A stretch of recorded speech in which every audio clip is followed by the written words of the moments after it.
Businessman Opinion.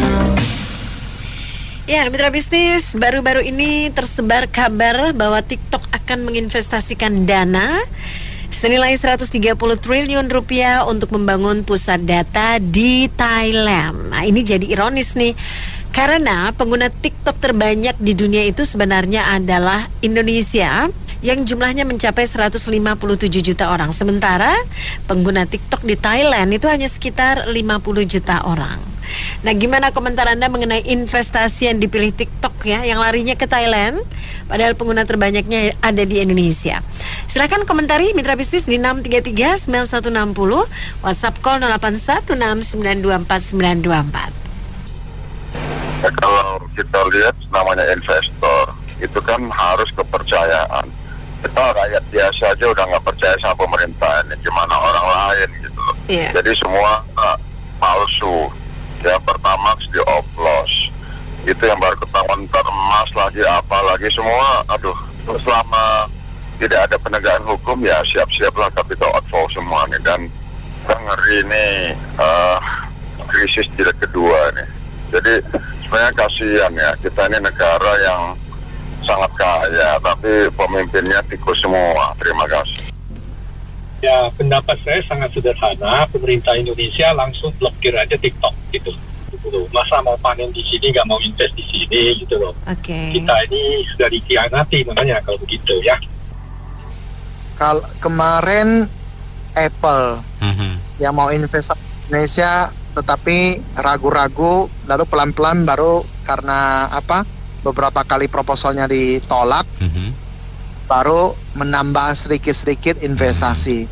Sekarang TikTok malah ke Thailand.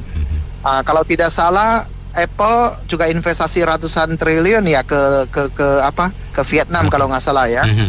Jadi sebetulnya hanya satu kata saja, bahwa pemerintah itu harus introspeksi diri. Pemerintah itu harus introspeksi diri. Mengapa Indonesia itu tidak tertariknya birokrasinya, hukumnya, peraturannya dan lain-lainnya itu, sehingga tidak menarik untuk menaruh investasi yang besar, yang raksasa, yang besar-besar itu tidak menarik. Jadi kita mau komentar apapun itu sebagai warga negara itu serba susah. Ini yang harus komentar, ini yang harus introspeksi diri itu adalah pemerintahnya, dalam hal ini pemerintah pusat maupun pemerintah daerah. Demikian saja, terima kasih. Kalau saya begini, kalau yang saya baca kan memang TikTok ini kan kenapa memilih Thailand? Karena di sini kan Thailand itu, pemerintah Thailand terutama kan melakukan pemberantasan ya, berita palsu dan penipuan daring. Nah, ini kan juga istilahnya semisi dengan TikTok sendiri. Terus yang kedua kan, jadi meluncurkan konten tentang literasi digital kan. Dan juga rencananya juga kan TikTok di sini tidak hanya soal masalah literasi media digital ya, tapi juga meningkatkan ekonomi kan. Ya. Kalau kita melihat dari tujuannya TikTok dan pemerintah Thailand mungkin bisa lebih efisiensi, lebih efektif. Sementara kita melihat di Indonesia itu kan banyak banget hoax, mudah banget jago-jago hoax, dan juga kelihatannya kurang mendukung dalam hal ini. Yang saya dengar juga Indonesia itu masih punya PR ya mengenai masalah korupsi. Itu bisa jadi menjadi alasan yang terdalam mungkin. Dan yang ketiga masalah sumber daya. Sumber daya kita sendiri. Kalau untuk mencapai, mereka pasti punya target yang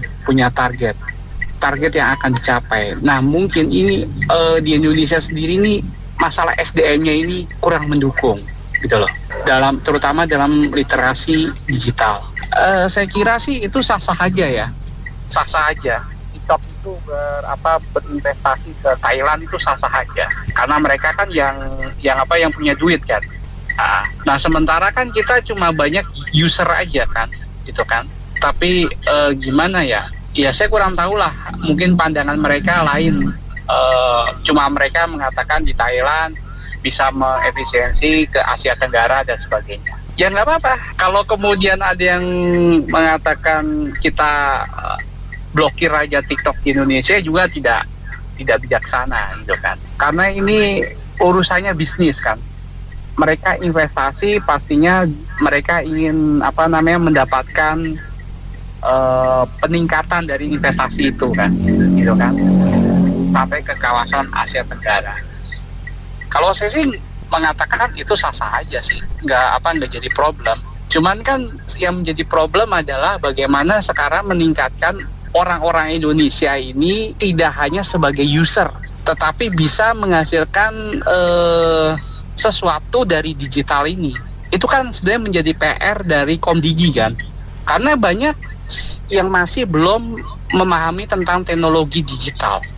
Sebenarnya YouTube di YouTube sendiri sudah banyak sekali video-video yang mengarahkan kepada pendidikan gratis tentang mencari uang dengan platform-platform digital. Cuma persoalannya kita mau atau tidak. Itu aja sih. Kalau kita ini saya ibaratkan aja ya, kalau kita mau pergi ke suatu tempat lokasi pariwisata yang membuat kita menjadi datang pasti lokasinya harus tempatnya indah, nyaman, ya kan, buat untuk kita stay kan. Begitu juga dengan investasi. Orang mau menanamkan sejumlah dana untuk membuka suatu usaha, ya kan. Berarti kan yang harus dilihat adalah iklim investasinya seperti apa, terus benefit apa yang akan dia terima, ya kan. Masalahnya kan buka investasi itu bukan cuma setahun 2 tahun, pasti kan bertahun-tahun, betul nggak? Ya, itu bisa diberikan nggak jaminannya gitu loh sama pemerintah kita? Mungkin secara pemerintah pusat bisa memberikan, tapi pemerintah daerah gimana? Pasti kan ada jagoan-jagoan kecil, gitu kan? Yang ngerasa otonomi daerah ini menjadi sumber lahan bagi mereka pendapatan.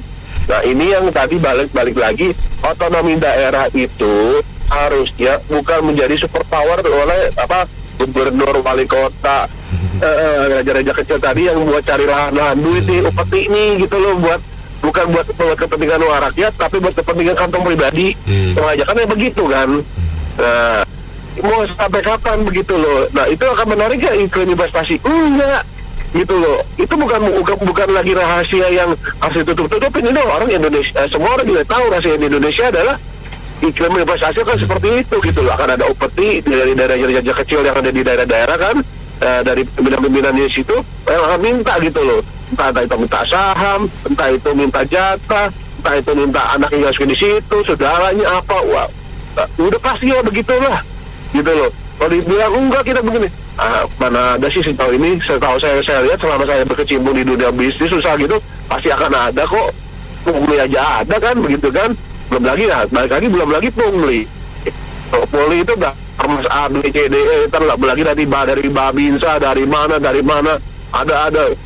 Pokoknya tuh tiap bulan tuh namanya keluarin duit untuk upeti begini, ini yang bikin biaya ekonomi tinggi juga. Nah itu nggak diperhatikan sama pemerintah, baik itu pemerintah pusat maupun pemerintah daerah, ya kan. Harusnya kita tuh pemerintah pusat maupun daerah tuh bersinergi. Pusat itu menarik investasi, daerah yang memanfaatkannya dengan menyiapkan fasilitas gitu kan, ya, supaya apa? Kan ini juga mengangkat kehidupan rakyat di sekitarnya, benar nggak? Ya kan? Baik itu. Kita contohnya buruk-buruknya gini deh. Kenapa Cina itu dalam waktu 40-50 tahun dari zaman tahun 40-an bisa sekarang sampai boomingnya segitu hebatnya? Karena tadi gitu, dia memanfaatkan orang berbondong-bondong disuruh untuk investasi di sana, untuk terus tapi ahli teknologi nih sama mereka, akhirnya jadi seperti sekarang. Nah kita dari dulu mau sistem seperti itu nggak bisa. Kenapa? Ya tadi gitu loh, karena ada unsur kepentingan pribadi di situ. Itu yang membuat kita tuh nggak bisa maju, susah banget mau maju. Ya kan, kita orang-orang mau maju tapi kayak masih dihambat. Kenapa? Kalau semua orang maju di daerah maju, dia nggak akan dapat apa-apa, raja-raja kecil tadi gitu loh. Ya kan, karena apa? Karena pada saat pencalonan diri segala macam itu lingkaran setannya banyak, harus keluar dana ini, dana itu, harus setor lagi ke partai apa segala macam gitu loh. Ya kan, setorannya kan untuk mau jadi wali kota, jadi bupati, jadi gubernur segala macam kan banyak gitu loh. Ya kan, setoran. Nah, yang saya bilang tadi, orang kalau udah begitu setoran, begitu udah naik dia pikir aja gimana cara kembali modal gitu kan.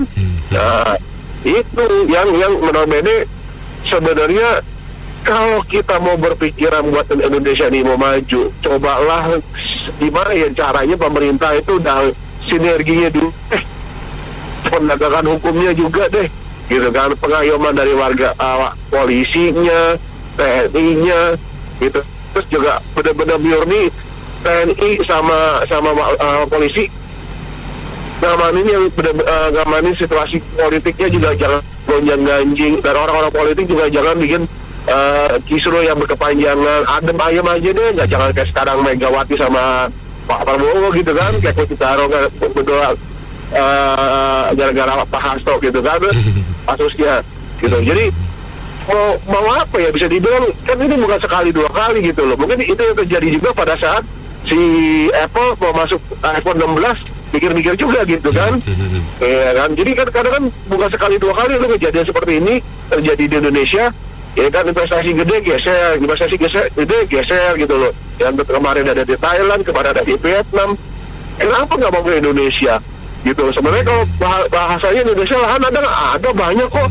Ya kan, dari Jakarta sampai dari Jawa itu semua lahan bisa dibilang buat bikin pabrik ada nggak ada. Buktinya sini buat data center bisa. Kenapa gitu? Kenapa yang lain nggak bisa gitu loh? Ada sesuatu yang aneh kan gitu bahasanya gitu loh. Nah itu yang harus diselidikin gitu loh, harus dicari tahu, ada cari benang merahnya. Yang khusus tadi harus dilurusin gitu loh. Ya kan, itu harus menurut saya sih. Terima kasih. Jadi ceritanya nih kita dijadikan pusat konten kreator saja cukup. Ya, benar tuh Pak.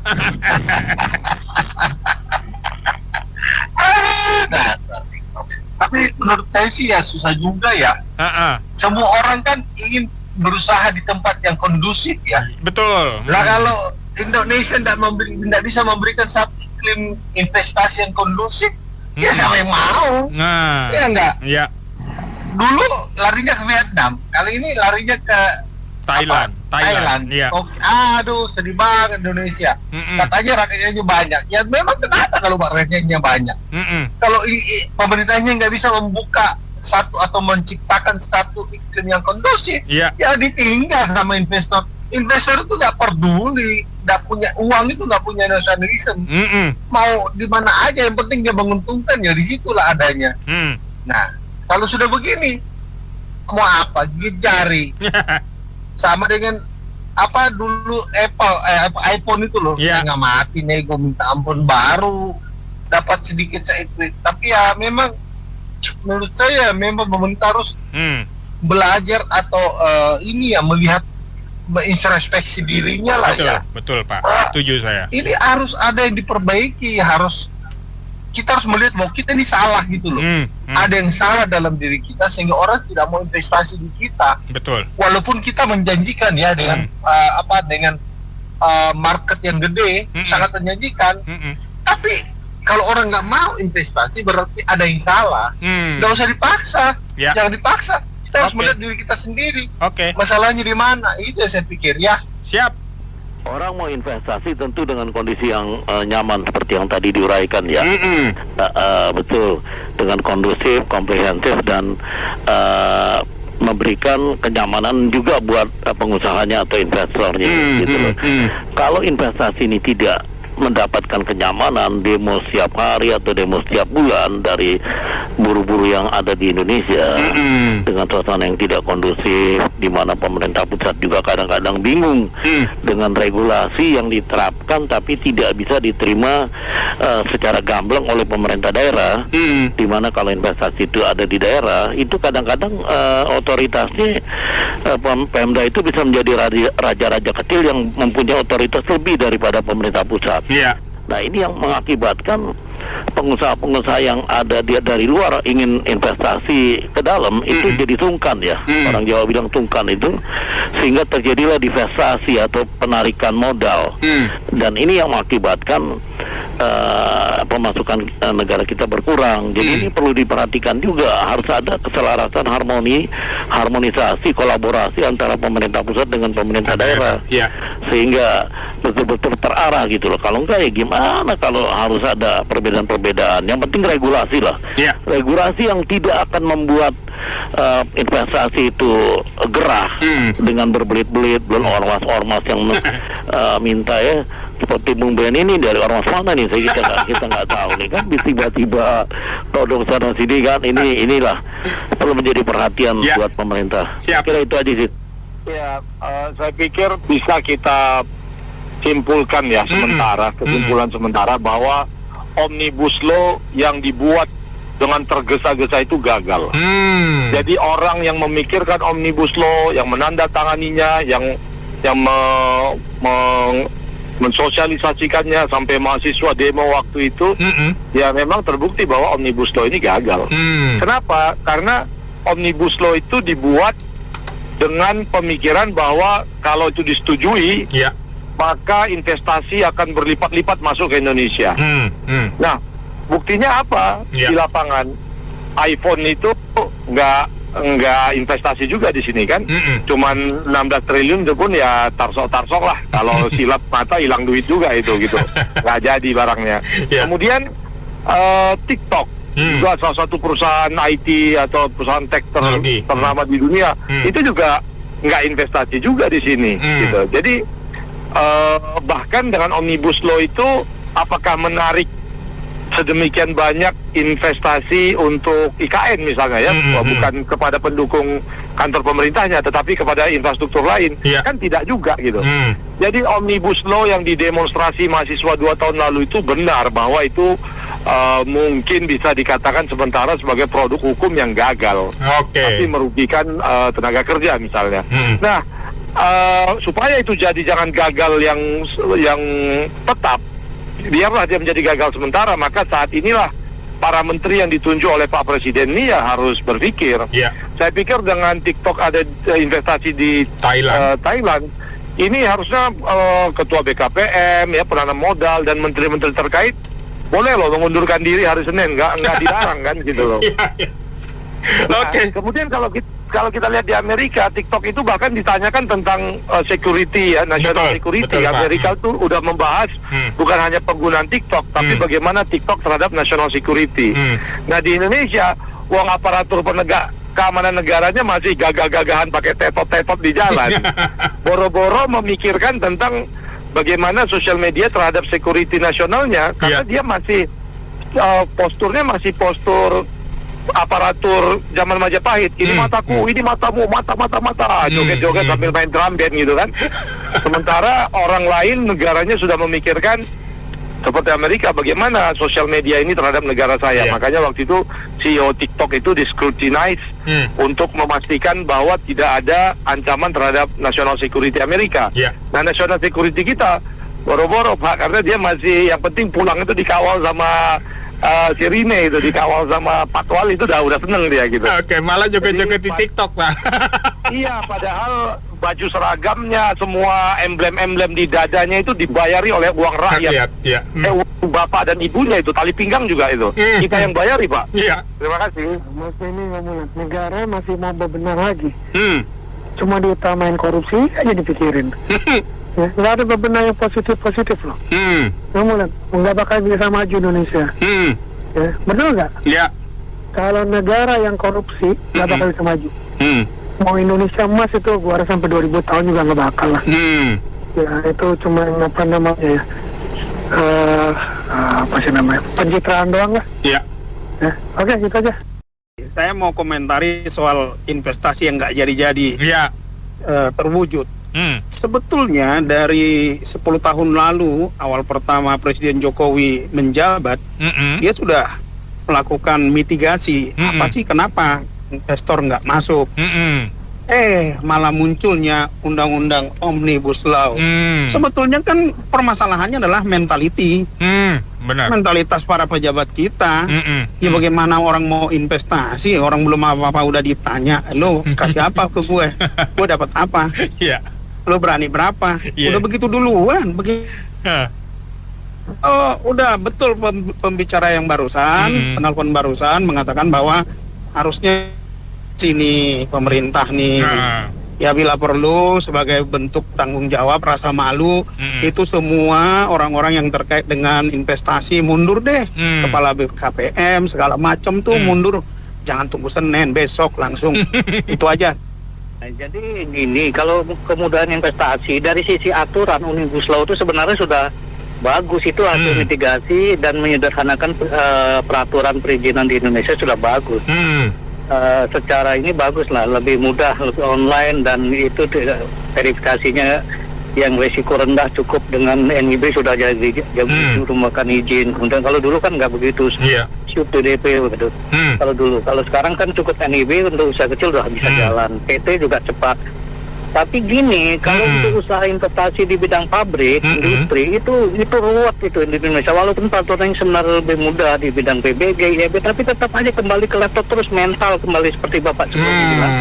Bahwa mental birokrat kita itu pendekatan dia atau yang ada di pikiran dia itu duit gitu loh, duit. Kalau perusahaan gede masuk itu, nah ini duit ini apa yang bisa gua mainkan, Nas. Anehnya semua instansi di pemerintah itu terlibat gitu. Coba aja ngurus izin lokasi atau izin peruntukan atau PKKPR namanya sekarang. Itu yang rapat tuh di dinas-dinas tuh sampai puluhan itu dinas itu yang terkait. Cuma ujung-ujungnya tanda tangan duit, tanda tangan amplop tuh. Udah jadinya. Iya, jadi ruwet gitu. Dan itu berkali-kali. Ada berbagai jenis izin itu berkali-kali ininya, di instansi ini rapat, di instansi ini rapat lagi. Panjang lah, dan semangatnya tidak untuk mempermudah sebenarnya. Jadi semangatnya bagaimana perizinan itu dipersulit gitu jadi ya. Jadi duit gitu. Jadi kasihan sekali negara ini. Kapan bisa merubah itu? Iya. Jadi soal TikTok nih ya bro ya. Soal TikTok sekarang. TikTok kalau lu ngomong marketan ya kagak fair lah. Ibarat gini bro, lu siapin rumah nih, ya enggak? Buat tamu dateng, tamunya orang kaya bro, ya enggak? Ya enggak, tamunya orang kaya, fasilitas lu berantakan bro, ya enggak? Lu suruh nginep, lu suruh bayar, ya enggak? Kan judulnya bercanda aja lo, ya enggak? Benar. Sekarang gini, kecepatan internet kita berapa sih di Asia Tenggara? Nggak usah jauh-jauh bro. Iya. Tertinggi terakhir gue dapat data malah Thailand sampai 300 Mbps. Ya benar. Masa kita lebih parah dari Kamboja sama Laos bro? Parah itu bro. Belum lagi kecepatan download. Kita tuh hancur semuanya bro. Kalau ngomong ya enggak. Negara udah salah kelola atau bagaimana atau nggak jelas. Yang jelas nih bisnis kan bisnis monopoli bro. Ya enggak. Ya dong, kita tahu. Terus Indonesia 20 Mbps. Ini bisnis digital, bro, ya enggak? Lah, logika dipakai aja, ya enggak? Udah internet lu kagak beres, lu masih istilahnya pakai urusan marketan. Lu ngomong nasionalisme. Di orang mah kagak ada tuh judulnya begitu. Yang penting gue cuan, ya enggak? Waktu gue masuk duit, lu ada nggak fasilitasnya? Ibaratnya jalannya mulus nggak? Ya enggak? Ibarat infrastruktur, wah jalannya geradakan nih, ya enggak? Masa masih gua ngaspalin dulu, istilahnya kan begitu, ya enggak? Nah, sama yang gua denger, katanya mereka takut tuh sama ormas tuh bro. Benar, ada beritanya itu. Urusan ormas kan ada ormas berdasi sama ormas jalanan tuh bro. Benar. Dua-duanya tukang palak masalahnya bro, ya enggak? Nah sekarang gue tahu banget TikTok awal kali masuk itu mereka cuma taruh beberapa staff dan mereka bekerjanya dan mereka belum sewa office, itu jelas. Gue tahu banget mereka hire daerah Kuningan sambil bekerja karena mereka lihat, oh di sini kondisinya kayak begini gitu loh. Di Thailand lebih bagus, Malaysia lebih bagus, Singapura lebih bagus, Vietnam lebih bagus. Semua lebih bagus bro. Gimana judulnya ya bro ya? Sekarang gue tanya sama lo deh bro. Lo punya duit 10 miliar US dollar. Negara mana lo pilih? Kita fair-fairan aja kita ngomong. Lo mau invest nih, lo mau puterin duit lo.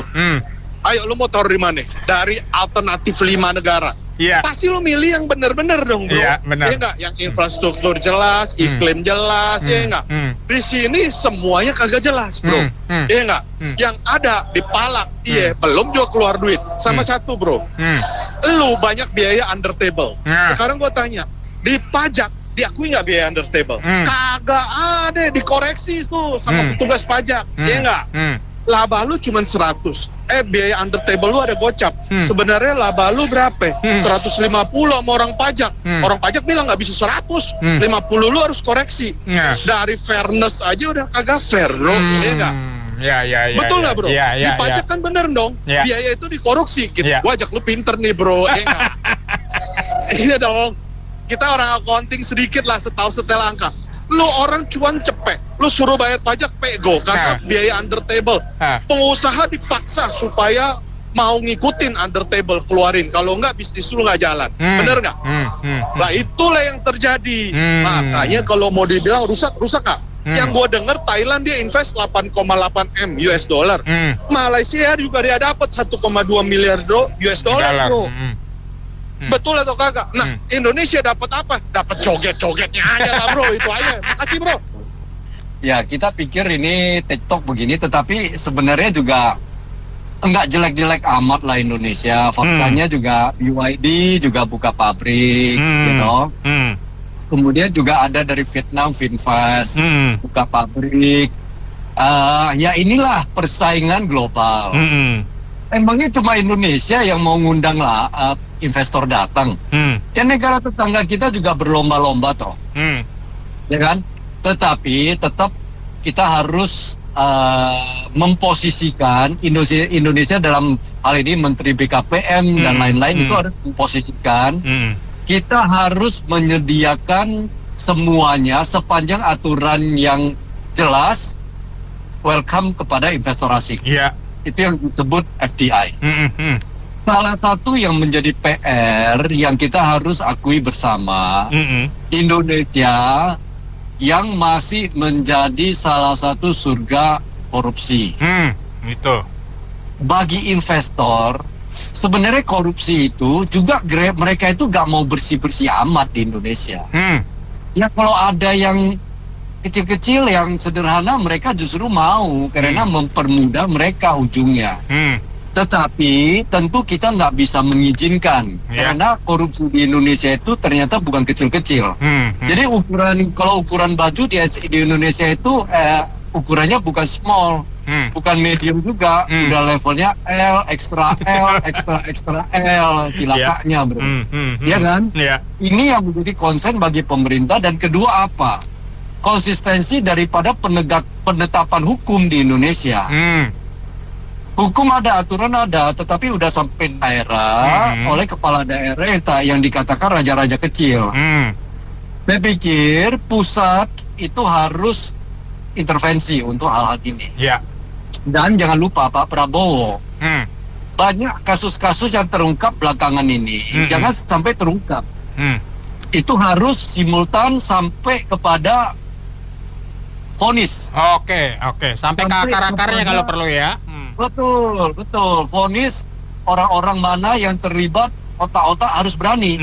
Momentum untuk Pak Prabowo untuk menjadikan momentum ini siapa yang mereka ciduk.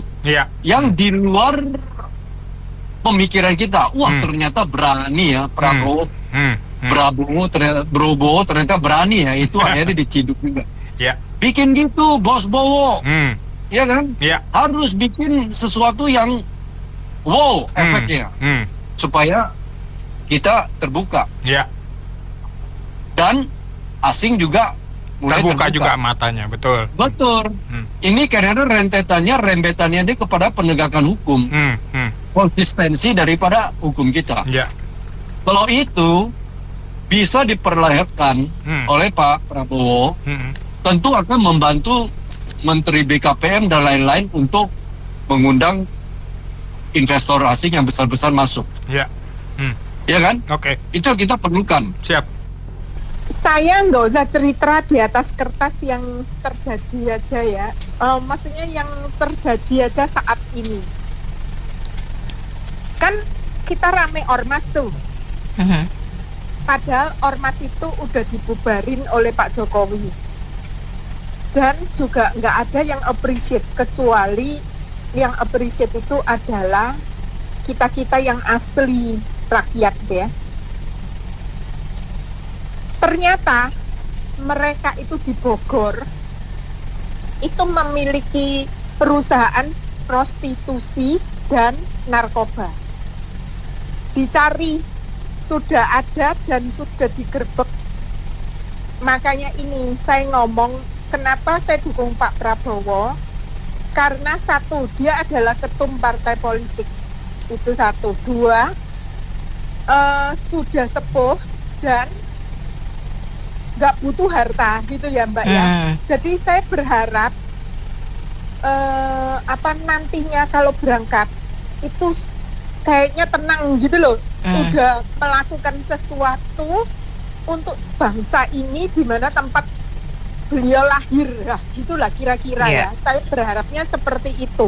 Jadi bukan saya dukung terus semuanya baik, enggak ya. Karena di sekelilingnya juga belum tentu baik gitu ya. Nah, sekarang ini ada gerakan lagi Mbak, bubar aja dulu.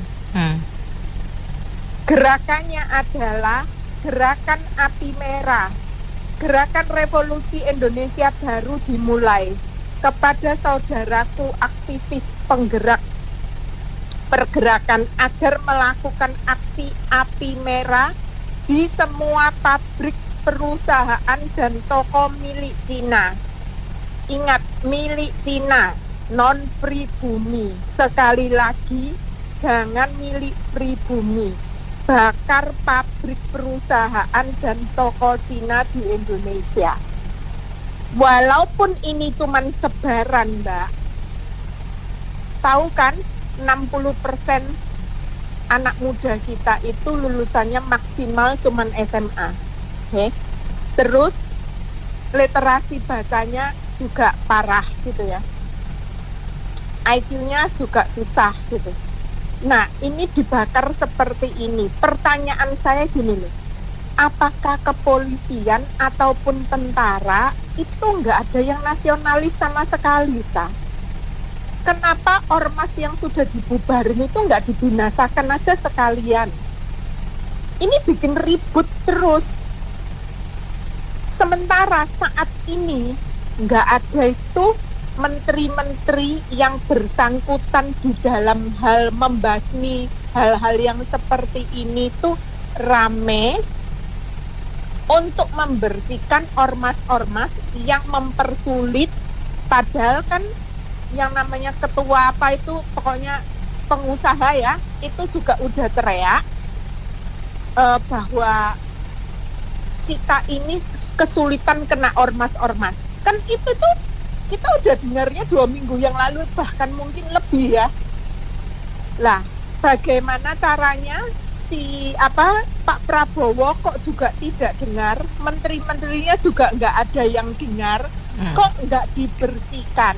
1, 2, yang lalu saya ngomong Morowali itu dibakar katanya karena ada tuntutan ABC gitu ya. Pertanyaan saya gini, sebagai seorang yang bodoh aja deh saya ya, kalau misalnya investasi asing datang ke sini membangun semuanya, apakah kalau investasi asing itu hengkang ya, dengan alasan apapun lah pokoknya ya, emangnya pabriknya bisa digondol tau Mbak, bisa dibawa, kenapa kok kita harus bakar sih? Ini cerdas, tindakan cerdas, tindakan buruh yang cerdas atau apa?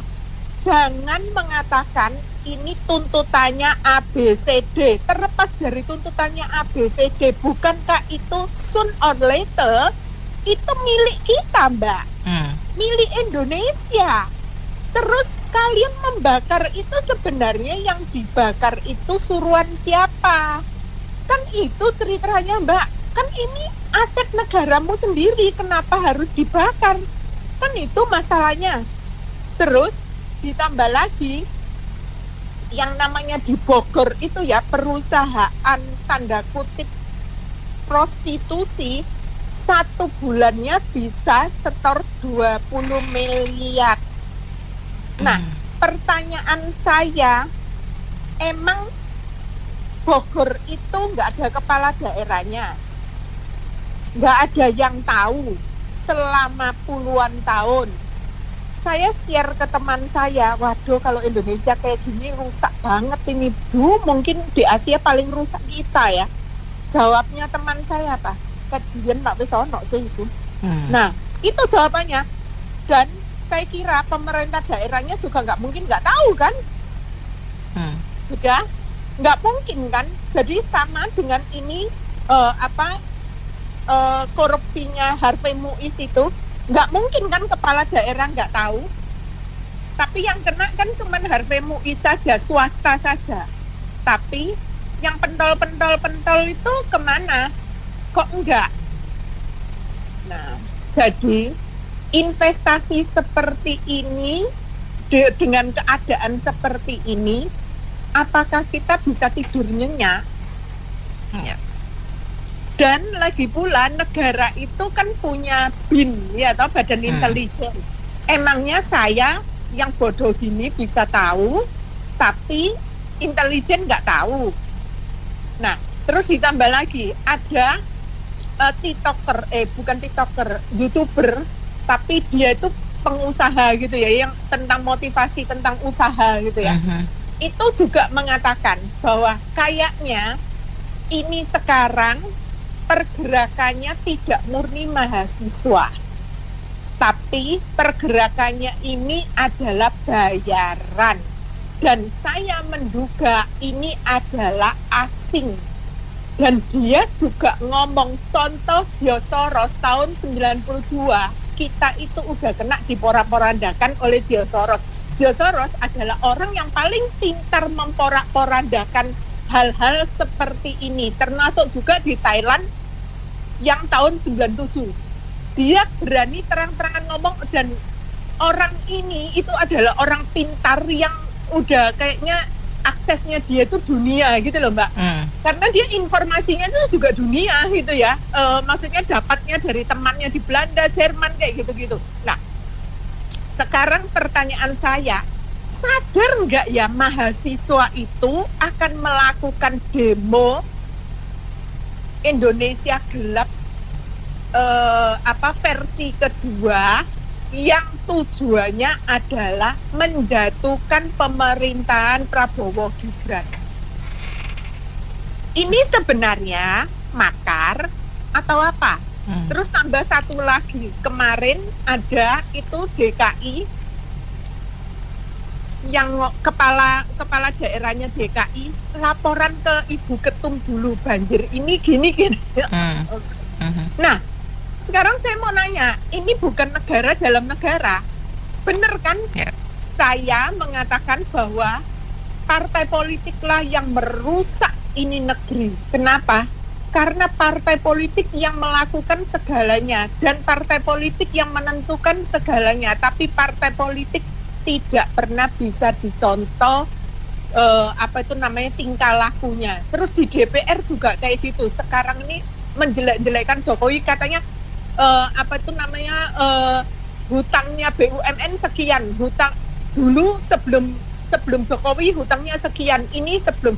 Loh Mbak, kalau mau ngomong perusahaan hutang itu harus ngomong juga asetnya, harus ngomong juga berapa profitnya, kan kayak gitu. Tapi masa sekelas DPR yang udah tua lagi juga seperti itu. Makasih. Jadi ini kan mirip-mirip dengan Apple kan? Ya, mirip dengan Apple. iPhone ya.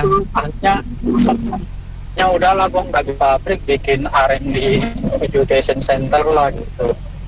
Nah itu kan pertanyaan ada apa? Tapi sebenarnya sederhananya gini, bahwa dulu itu lihat belakangan dari awal sejak awal tahun lah kita sederhananya berita mengenai korupsi segala macam itu kan masif sekali. Dan itu saya melihat inline ya, sesuai dengan pernyataan Pak Prabowo waktu pertama awal-awal menjabat itu, bahwa ada kebocoran, bahwa dia akan bersih-bersih dan lain-lain, dan banyak terungkap semua nih sekarang. Dan tapi di balik itu, kalau narasinya nggak tepat, orang nangkapnya wah korupsi gila nih.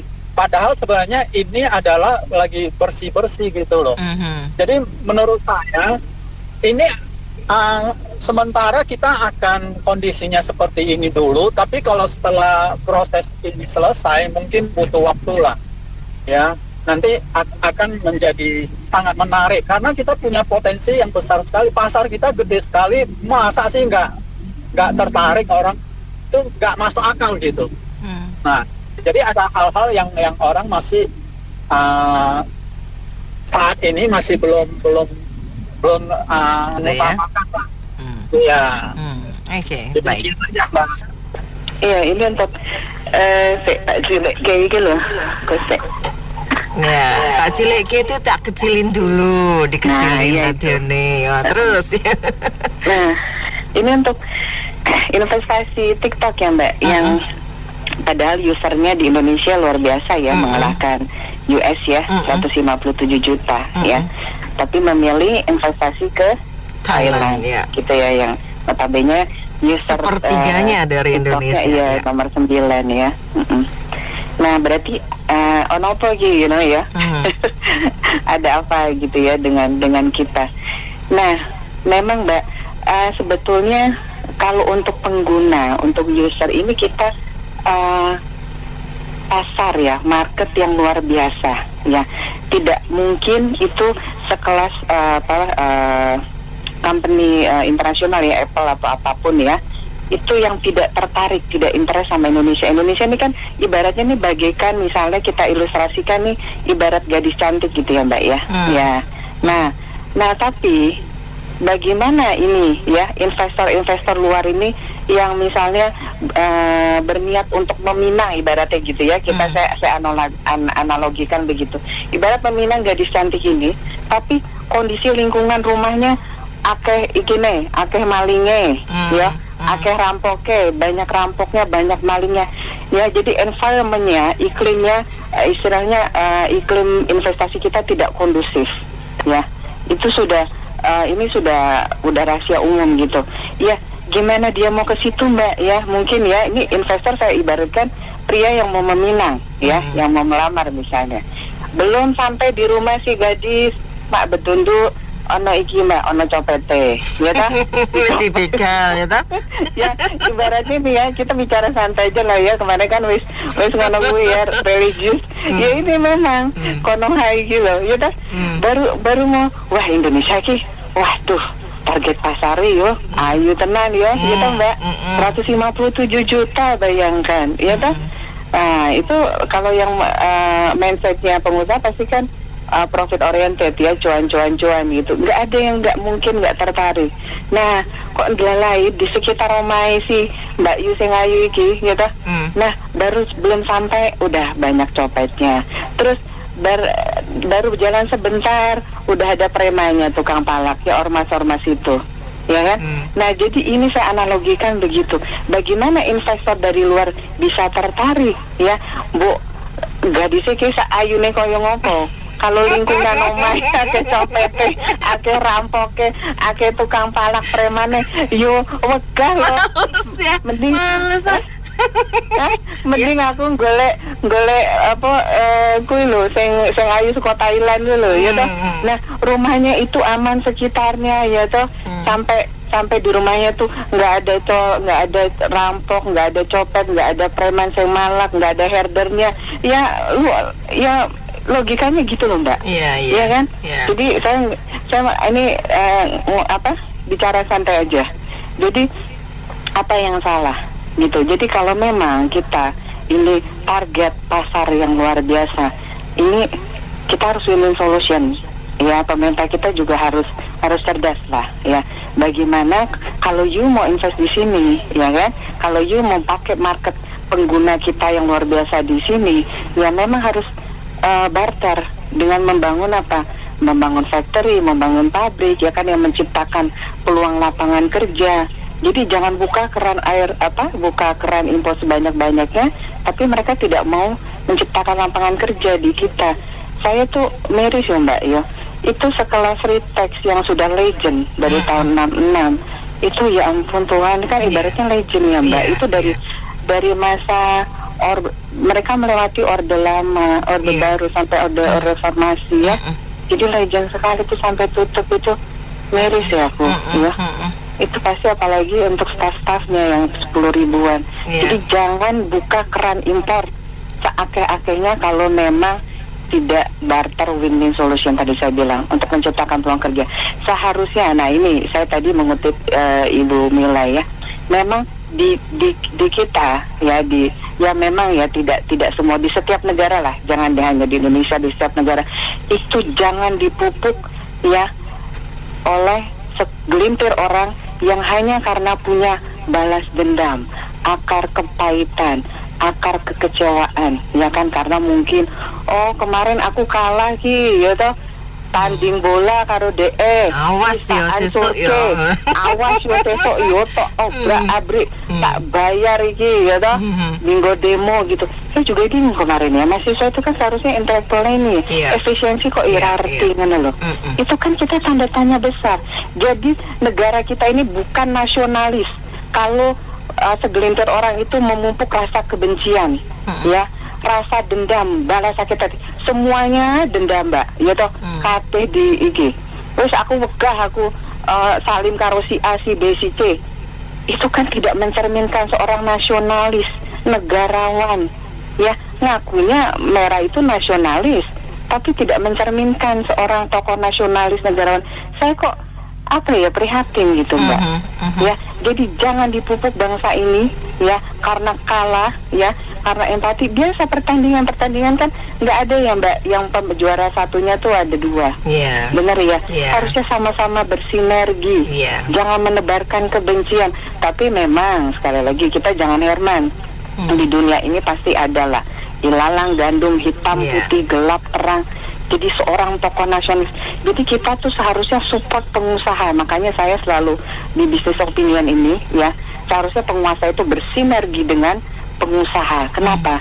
Karena pengusaha lah tiang ekonomi yang menciptakan lapangan kerja. Entah itu dari ras, suku, agama manapun kita support. Ya, ya tadi dibilang Bu Mila bahwa ada, ya memang faktanya memang saudara kita dari etnis Tionghoa yang fondasi ekonomi yang menciptakan lapangan pekerja seharusnya berlomba-lomba ya. Sedangkan di agama sebelah yaitu Nabi Muhammad itu juga ini ya berwirausaha, berniaga ya. Jadi jalan satu-satunya itu memang kita support pengusaha bagaimana menciptakan iklim itu tadi, iklim yang kondusif. Nah kalau perlu nih kalau di saya itu ya dibilang ilalang dan gandum. Ilalang ini ibaratnya hama wereng Mbak. Hama wereng ini dicabut. Ormas-ormas yang tukang malak itu cabut. Biar apa? Biar tadi investor yang mau meminang gadis Indonesia ini aman, sampai tujuan aman, sampai di rumah kapur kate. Mana ya Mbak?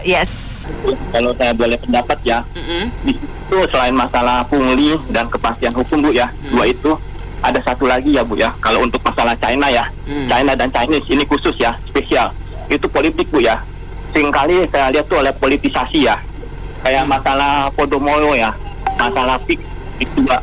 Itu yang salah si Agwan ya, yang dibawa-bawa tuh Cina apa Chinese ya, yang semuanya kena gitu Bu ya, yang ada di Indonesia ya. Jadi bisa, saya tuh bingung ya kalau di sini ya. Yang kalau memang yang salahnya si Pak Agwan atau Agung Podomoro, jangan bawa-bawa etnis Chinese yang lainnya Bu ya. Yang nggak salah apa-apa tuh jangan sampai ke bawah apa-apa gitu Bu. Diproses saja masalah Podomoro tuh dengan hukum ya. Nggak usah ditansi suku, agama ya, segala macam itu nggak bagus Bu ya. Selalu itu aja politisasi saya. Kayak Pilkada DKI 2016 masalah Pak Ahok. Jadi Chinese yang lain di sini ke bawah-bawah ya, dipolitisasi kayaknya gitu ya. Itu yang jadi masalah Bu kalau masalah dengan hubungan China dan Chinese ya. Masalah Moewali, masalah nikel Moewali pabrik China, ini yang digodok juga ke bawah-bawah Bu. Jadi itu tuh masalahnya. Jadi sampai sekarang tuh saya juga bingung ya. Dari zaman dulu ya, dari zaman Majapahit lah sebutnya. Sampai kapan nggak tahu bisa selesainya tuh. Selama itu belum selesai ya, susah sih saya rasa ya. Mungkin TikTok juga pikirnya begitu ya. TikTok kan dari China kan ya. Iya. Setahu saya. Dan selama ini juga udah dibatasin, mau dia batasi atau dilarang tuh waktu itu sama Menteri Koperasi segala macam itu. Jadi daripada dia pusing-pusing, ya mendingan dia invest di Thailand, itu lebih betul sih menurut saya. Daripada menimbulkan nanti konflik etnis Chinese di sini ke bawah kenapa-napa, mendingan memang di Thailand aja biar lebih aman gitu Bu. Jadi etnis Chinese di sini itu aja Bu, makasih. Waktu PP10 sama juga kan, orang Tiongkok nggak ada hujan nggak itu diusir gitu. Memang gitu, ada rasis ya gitulah. Nggak semua juga, biarin aja. Masalah TikTok kabur ke Thailand ya nggak? Ya itu kan nama bisnis ya nggak? Kan kemarin kata Hasim Hojoy udah keliling dunia cari investor kan, bener nggak? Ya kasih tahu dong kenapa yang ada bisa kabur, ya nggak? Sebab apa? Kalau memang ada rahasia-rahasia itu sikat kayak zaman Soeharto gitu, susah bener nggak? Dia kan mengganggu kesatuan negara Pancasila, ya nggak? Angkatnya sampah-sampah masyarakat, udah sikat aja kalau saya sih begitu. Supaya ada bangsa kita amburadul kacau pecah belah, ya segelintir orang disentil aja, bener nggak? Kayak zaman dulu di Tanjung Priok gitu kan, udah sikat. Baru bisa Indonesia bisa tenang. Kalau nggak itu manusia tuh gimana ya, dia sok hebat. Padahal ya, kalau saya mau hina seseorang Anita ya, saya pasti lebih hebat dari bangsa lain dong. Kalau bangsa kita nggak lebih hebat dari bangsa lain, ngapain kita sok-sok di media-media gitu? Udah tangkapin aja Prabowo, bener nggak? Udah selesai kok. Anggap itu penyamun sampah-sampah gitu, udah disempot pakai ini petisi dah habis. Ya kan Anita? Kalau mau ngomong orang lain, ngata-ngatain orang lain lebih hebat nggak gitu ya nggak? Di negara kita mah nggak lebih hebat tapi bisa ngatain orang lain. Terus tadi sebelumnya yang pertama juga ngomong bener banget, karena kita pernah ngalami krisis yang 98 Tara ya. Sebenarnya saya juga lihat duit abunya, karena dia taruh di salah satu vihara dan saya lihat. Jadi kalau berbau Cina, TikTok apalagi, ini Anita punya uang, mau invest, Anita pasti cari negara yang aman dong, yang banyak gonjang-ganjing, nggak dipalakin baik yang resmi ataupun nggak resmi, ya nggak Anita? Yang nggak resmi ormas, yang nggak berseragam, yang resmi ormas berdasi, ya nggak? Aparat berarti. Jadi apalagi ini investasinya lebih dari 5 tahun, which is dia akan stay di situ dalam waktu yang lama. Dia pasti mengukur, oh kayak begini. Dan kita tahu yang berseliweran di media massa karena apa Anita? Karena ormas kan yang kita baca.